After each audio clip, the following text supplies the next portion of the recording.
বিএনপির সমর্থক, নিবেদিত প্রাণকর্মী, নেতা এবং অন্যান্য রাজনৈতিক দলও যারা সুস্থ ধারার রাজনীতি করেন এবং সেই সঙ্গে যারা রাজনীতি করেন না, বাংলাদেশের নাগরিক, সবারই কম বেশি মন খারাপ। দেশের একজন অত্যন্ত গুরুত্বপূর্ণ নেত্রী, জাতীয় নেত্রী বেগম খালেদা জিয়া ভীষণ রকমের অসুস্থ। দীর্ঘদিন যাবৎ তিনি অসুস্থ, দীর্ঘদিন তিনি কারাভোগ করেছেন। শরীর মনের উপর দিয়ে অনেক স্ট্রেস যাচ্ছে তার, এবং তার অবস্থা অত্যন্ত সংকটাপন্ন। দেশের বাইরে নিয়ে যাওয়ার চেষ্টা হচ্ছে। সঙ্গত কারণেই সবার খুব মন খারাপ। রাষ্ট্রপতি তার জন্য দোয়া চেয়েছেন, প্রধান উপদেষ্টা তার জন্য দোয়া চেয়েছেন, উপদেষ্টা পরিষদে তার জন্য দোয়া চাওয়া হয়েছে, সারা দেশের মানুষ তার জন্য দোয়া করেছেন। বাংলাদেশের গণতান্ত্রিক সংগ্রামে বেগম জিয়ার যে অবদান, আপসহীন অবদান, সেটা সবাই অত্যন্ত শ্রদ্ধার সঙ্গে স্মরণ করেন।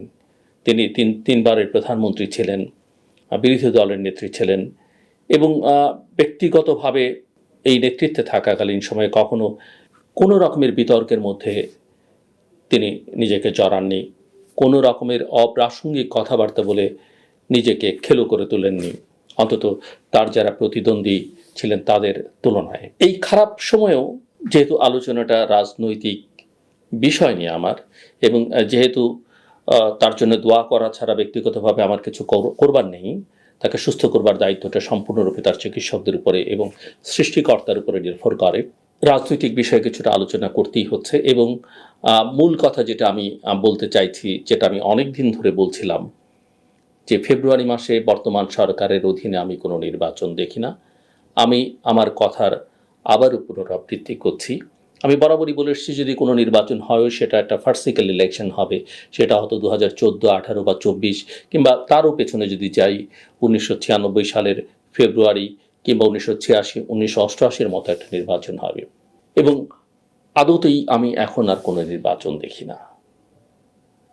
অনেকে অবাক হতে পারেন কেন আসলে দেখি না। যারা অবাক হন, আমি আসলে তাদের কাছে পাল্টা প্রশ্ন ছুড়তে চাই, কেন আপনি নির্বাচন দেখেন, কোন বিবেচনায় দেখেন, নির্বাচনের কি প্রস্তুতি আছে, সরকারের কি সদিচ্ছা আপনি দেখতে পান, রাজনৈতিক দলগুলোর মধ্যে নির্বাচন কেন্দ্রিক কি ধরনের তৎপরতা আপনি দেখতে পান। হ্যাঁ, অনেকেই বলতে পারেন যে বিএনপি তো নির্বাচনের ট্রেনে উঠে গেছে।